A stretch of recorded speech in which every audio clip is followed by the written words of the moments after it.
رب اشرح لي صدري ويسر لي امري واحلل عقدة من لساني يفقهوا قولي. الحمد لله الذي هدانا لهذا وما كنا لنهتدي لولا ان هدانا الله. لقد جاءت رسل ربنا بالحق. الصلاة والسلام والتحية والإكرام على مولانا ومقتدانا وهادينا ونفوسنا جد الحسن والحسين سيدا شباب أهل الجنة المرجع المدني القرشي الأبطحي أبي القاسم.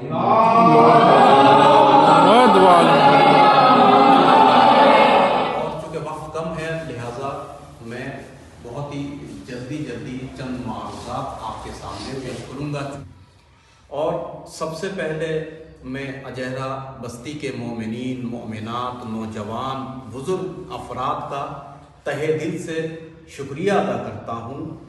امام حسین کی محبت کی جو پہلی نشانی ہے وہ ہے مہمان نوازی، اور وہ آپ نے انجام دیا ہے. اور یہ دل دیکھ کر باغ باغ ہو گیا کہ امام حسین کی محبت کی پہلی صفت آپ حضرات میں موجود ہے. ساتھ ہی کہتے ہیں کہ جو مخلوق کا شکریہ ادا نہیں کرتا وہ خالق کا شکریہ ادا کرنا نہیں جانتا. لہٰذا میں اس موقع پر سید ضیاء رضوی صاحب کا بہت ہی زیادہ مشکور ہوں، ممنون ہوں کہ انہوں نے آج ہمیں اجہرہ تک آنے کے لیے گائیڈ لائن دیا، راستہ دکھایا، اور آپ خود ہمارے ساتھ چھٹی لے کر کام کاج سرکاری دفتر سے اس کے باوجود آپ خود تشریف لے آئے، بہت بڑی بات ہے. اسی کے ساتھ ساتھ مولانا عظیم عباس صاحب قبلہ بھی رضوی صاحب ہمارے ساتھ تشریف لائے. ساتھ میں ہمارے جناب شمو صاحب بھی ہیں جو نان پارا کے رہنے والے نواب پریوار سے ہیں. جناب عابد صاحب بھی، ڈاکٹر صاحب ہمارے ساتھ میں، ان کا بھی ہم شکریہ ادا کرتے ہیں. دیکھیے چونکہ وقت بہت کم ہے اور باتیں بہت زیادہ ہے، اور یہ فی البدی مجلس ہے. ایک عالم کے بدولت معلوم ہوتا ہے چونکہ مرکزیت حاصل ہوتی ہے، اس کی علم کی قدر کرنی چاہیے. وہ ہمیں جوڑے رکھتا ہے، وہ ہمیں گرمائے رکھتا ہے، وہ ہمارے بچوں کو سدھارنے کے لیے کام آتا ہے. اس کی بڑی اہمیت جانے. پورا ایران موجود تھا مگر خمینی نہیں تھا. جس دن خمینی آیا اس دن ایران امام زمانہ ہو گیا.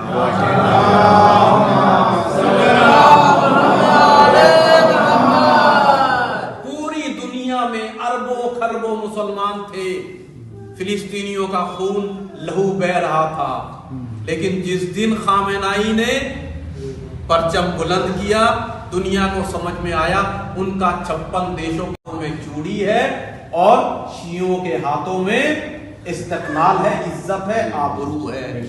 تو یہ عالم کا ہونا ایک برکت چیز ہے. مولا ابوالفضل العباس علیہ السلام کے گنبد کے اوپر جو پرچم ہوتا ہے، اس پرچم کے بارے میں یہ عرض کر دوں، آپ نیٹ پہ بھی دیکھ سکتے ہیں، آج کل نوجوان کے ہاتھوں میں نیٹ ہوتا ہے. محرم کے چاند نمودار ہوتے اور سفر تک جو امام حسین اور مولا ابوالفضل العباس کے گنبد کے اوپر کا جو جھنڈا ہوتا ہے، پرچم مبارک ہوتا ہے، وہ لال کلر ہوتا ہے. کیوں؟ کبھی سوچا؟ کبھی معلوم کیا؟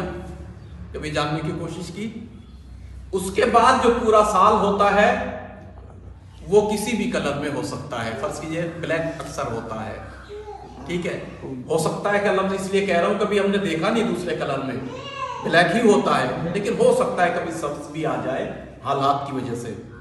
یہ جو لال کلر ہوتا ہے یہ اس لیے محرم سے سفر تک تاکہ خون امام حسین کا رنگ لال تھا، اور یہ قصاص خون امام حسین لینے کے لیے امام مہدی علیہ السلام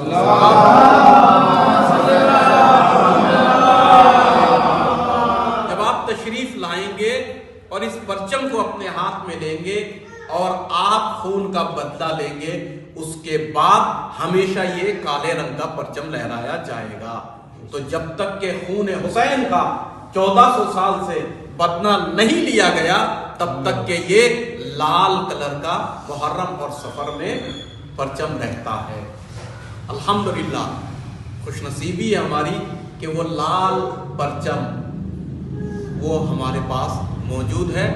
حرم امام رضا علیہ السلام 8ویں امام کے روزے کے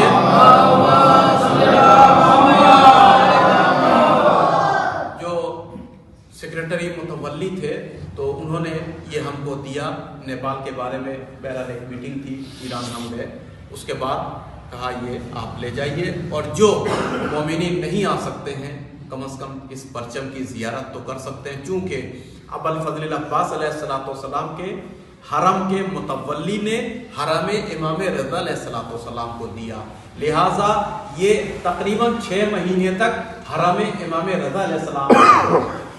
پھر ہم نے ان سے کہا، بہرحال یہ عالم کو ہمیشہ ذہین ہونا چاہیے، ہے نا، ہم نے ان سے کہا کہ یہ تو مولا عباس کا آپ نے جو ہے وہ پرچم جو مولا امام رضا کا مہمان ہے وہ آپ نے ہم کو دیا، مولا امام رضا کی کیا ہم تبرک لے کر جائیں؟ تو بہرحال پھر انہوں نے جو مولا امام رضا کے روزے کے 4 شیب ہوتے ہیں اور ہر شیب میں ایک تغرل رکھا جاتا ہے، وہ تغرل ہم کو الحمدللہ ملا، اور وہ تغرل بھی ہم کو رأس کا یعنی جدھر سر مبارک ہوتا ہے وہ والا ہم کو چاہیے، تو وہ الحمدللہ ہمارے پاس ہے۔ دیکھیے علماء پڑھتے رہتے ہیں، ایک مشہور واقعہ بھی ہے، حالیہ دنوں میں بہت زیادہ لوگ پڑھتے ہیں کہ ایک انسان تھا، بہت ہی زیادہ اس کو سمجھایا گیا کہ جتنے بھی شیعوں کو مارو گے تمہیں ثواب ملے گا، جتنے بھی محب امام حسین چاہے سنی ہو کر چاہے ہندو ہو، جتنے بھی محب امام حسین کو مارو گے تم کو جنت میں اتنا اعلیٰ درجہ ملے گا۔ بچپن سے اس کی ماں نے گھٹیوں میں یہی پلایا، اس کے معلم نے یہی سنایا، تو اس کے اندر ہوتا ہے نا ایک قدرتی طور پر انسان خنس میں نفرت میں گھرا رہتا ہے۔ یقین مانیے یہ نفرت انسان کے اندر نہیں ہونی چاہیے، چاہے کسی بھی مذہب کے خلاف ہو، لیکن ہمیشہ شیعوں کی مظلومیت یہ رہی ہے، ہمیشہ شیعوں کے بارے میں لوگ نفرت کرتے رہے، چاہے اقتدار میں رہے یا عام انسان، لہذا یہ بھی اسی ماحول کا پلا بڑھا تھا، ایک شیعہ ماریں گے تو ایک جنت، 2 ماریں گے تو 2 محل، 3 ماریں گے تو 3 حور وغیرہ وغیرہ۔ لہذا یہ جب جوان ہوا تو یہ ارادہ کر کے نکلا کہ میں آج کربلا جاؤں گا اور کربلا میں جو جانے والے ظاہر ہیں ان کو قتل کروں گا۔ چلتا گیا، پیدل کا راستہ تھا، پرانا زمانہ تھا، اور تھک جاتا ہے، تھک کے ایک جھاڑیوں کی اوٹ میں جو سایہ ہوتا ہے، گرمی کا ماحول تھا، وہ وہاں پر بیٹھ جاتا ہے، اونگ آتی ہے اور نیند آتی ہے، سو جاتا ہے۔ یہ زندہ واقعہ ہے، سچا واقعہ ہے میرے بچوں، یاد رکھنا۔ لہذا وہ سو جاتا ہے، سونے کے بعد اس کو نیند آتی ہے، نیند آنے میں اس کو سپنا آتا ہے، خواب آتا ہے، خواب میں دیکھتا ہے کہ ملک الموت آیا ہے اور اس کی روح کو قبض کر لی، جان لے لی۔ ملک الموت اس کو لے کر عالم برزخ میں پہنچتا ہے۔ جب عالم برزخ میں پہنچتا ہے تو ایک مرتبہ وہ فرشتہ لے کر جہنم کی جانب چلا جاتا ہے۔ بہت مؤثق علماء نے اس واقعہ کو بیان کیا ہے۔ جب اس کو جہنم کی جانب لے جانے کی تیاری میں ہے تو اچانک ایک فرشتہ کچھ اور فرشتوں کے ساتھ میں آتے ہیں، اور آنے کے بعد اس فرشتہ سزا سے کہتے ہیں کہ اس کو جہنم کی جانب کیوں لے جا رہے ہو؟ کہا کہ اس کی تقدیر میں، اس کے نامہ اعمال میں کوئی کام ایسا نہیں ہے کہ یہ جنت کا حقدار ہو۔ تو انہوں نے آ کر سردار فرشتہ نے کہا کہ ایسا نہیں ہے، بلکہ خدا کا حکم ہوا ہے کہ جہنم کی آگ اس پر حرام ہے، اس کو جنت میں لے جانا ہے۔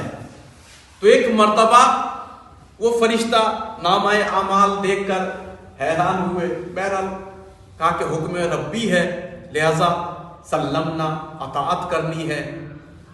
یہ شخص خود عالم خواب میں تعجب میں آیا کہ میرا کون سا ایسا کام ہے کہ جس کی وجہ سے مجھے جنت کا حقدار بنایا گیا، کم از کم معلوم تو چلے.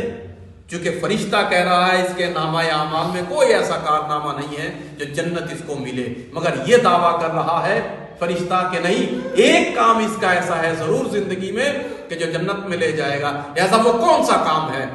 خیر وہ حیران اور پریشان، لہذا اس نے خود طلب کیا اور فرمایا کہ حضور مجھے کم از کم اتنا بتا دیجئے، میرا حق بنتا ہے کہ میرا کون سا کام ہے کہ جس کام کی بنیاد پر مجھے جہنمی سے جنتی بنایا جا رہا ہے.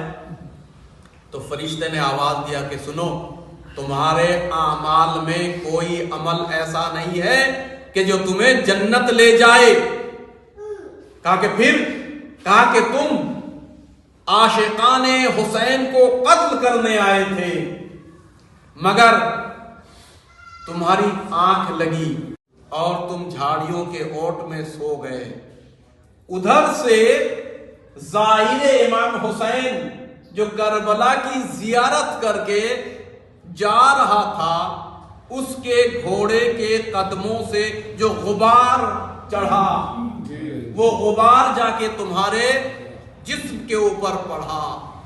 لہذا خالق کائنات کو گوارا نہیں ہے کہ اگر کربلا کا غبار کسی کے اوپر ہو، چاہے کتنا بڑا اتیاچار کیوں نہ ہو، خالق کو گوارا نہیں ہے اس کے حسین کے کربلا کے غبار والے کو جہنم بھیجے. فرشتہ کہتا ہے کہ خالق یہ گوارا نہیں کرتا. اب فرشتہ کہتا ہے کہ ایسا نہ ہو کہ تمہارے اس جسم کے غبار کی وجہ سے خالق کائنات پورے جہنم کی آتش کو سرد کر دے. عظمت خدا اور پھر خدا کے یہاں عظمت حسین ابن علی. میرے عزیزو، یہ جو حسین ابن علی کا عشق ہمیں اور ہماری قوم کو دیا گیا ہے، اس سرمایہ کی حفاظت کیجیے. یہ عظیم سرمایہ ہے، چونکہ ارث میں باپ داداؤں سے ہمیں ملا ہے، ہم اس کی قدر نہیں کر رہے ہیں. قسم خدا کی دنیا میں لوگ تڑپ رہے ہیں حسین کے لیے، پیاسے ہیں عشق حسین میں. جن کو معرفت حسین مل رہی ہے وہ ہم سے زیادہ بلیدان دے رہے ہیں، ہم سے زیادہ قربانی دے رہے ہیں. ہم متمنی رہتے ہیں کوئی حسین کے نام پہ ہمیں کھلائے نہیں، بلکہ جو حسین کو پہچان رہے ہیں وہ راہ حسین میں سب کچھ اپنا بلیدان کر رہے ہیں. اب تصور کیجئے چند سال پہ 20 سال 40 سال 50 سال پہلے کوئی کربلا میں زیارت کرنے جائے تو رہنے کا انتظام کرنا پڑے گا، کھانے کا انتظام کرنا پڑے گا، ہر چیز کا انتظام، بھائی تکیہ بستر فلاں دھماکہ. مگر آج کوئی زیارت حسین کے لیے آ جائے، اللہ اکبر. کبھی دل چاہتا ہے اس جملے کو کہوں آپ کے اس عالی شان امام باڑے میں اور اس بستی میں کہ سکینہ بی بی غم نہ کر، آپ کو ایک قطرہ کے لیے شمر کے سامنے ہاتھ پھیلانا پڑ رہا ہے. آج اتنی سبیلیں لگتی ہیں آپ کے نام کا، پینے والے کم ہیں، سبیلیں زیادہ ہے. بی بی آپ بھوکے قید خانے میں، پھوپھی اماں کیسے طلب کروں پھوپھی اماں سے کھانا، جو پھوپھی زینب خود اتنی بھوکی ہے کھڑی ہو کر نماز نہیں پڑھا. ایک دن سید سجاد نے پوچھا، پھوپھی اماں آپ پاسبان شریعت ہیں، آپ محافظ شریعت ہیں، آپ کے گھر میں شریعت اتری ہے، پھوپھی اماں آپ کھڑی ہو کر نماز کیوں نہیں پڑھتی؟ اللہ اکبر. علی کی بیٹی نے عرض کیا، اے بیٹا سید سجاد، قید خانے میں کھانا اتنا کم آتا ہے، ان بیواؤں کو، یتیموں کو، بن ماں باپ کے چھوٹے چھوٹے مظلوم بچوں کو کھلاؤں یا میں کھلاؤں؟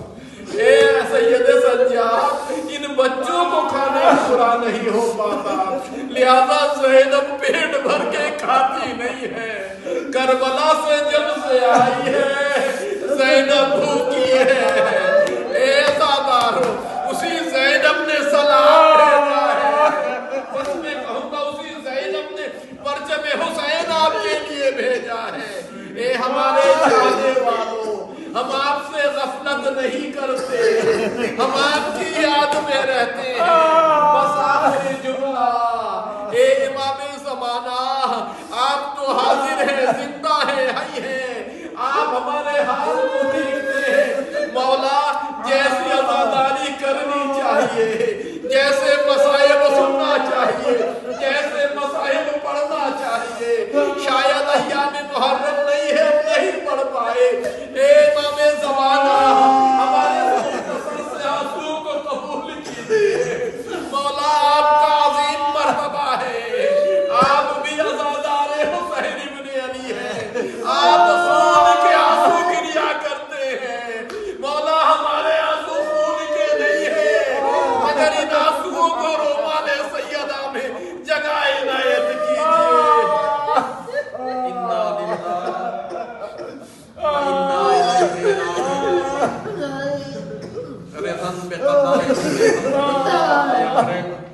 پاک پروردگارہ بحق محمد محمد اس قلیل سے عبادت کو قبول فرما۔ میرے معبود تجھے شکست پہلو زہرا سلام اللہ علیہ کا واسطہ ان آنسوؤں کو رومال سیدہ عالیہ مقام میں قبول فرما، جگہ عنایت فرما۔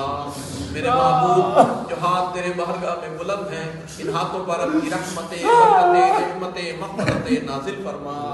میرے معبود ہمارے مرحومین کو جوار ائمہ میں جگہ عنایت فرما۔ میرے معبود آج تبرکات امام حسین چل کر آیا ہے، ایک دن ایسا دکھا جو ہم امام حسین کے تبرکات کو چومنے کے لیے کربلا پہنچ جائے۔ میرے معبود جنہوں نے اس امام باڑے کی تعمیر کی، جن مومنین نے مجلس کی، جو اس کے بانی ہوئے ہیں، سب کو اجر جزیل عنایت فرما، سب کے گھروں سے بلا مصیبت کو دور فرما۔ جو جوانان یہاں موجود ہیں ان کے کاروبار میں ترقی عنایت فرما۔ رب تقبل منا انکا انت السمیع الدعا۔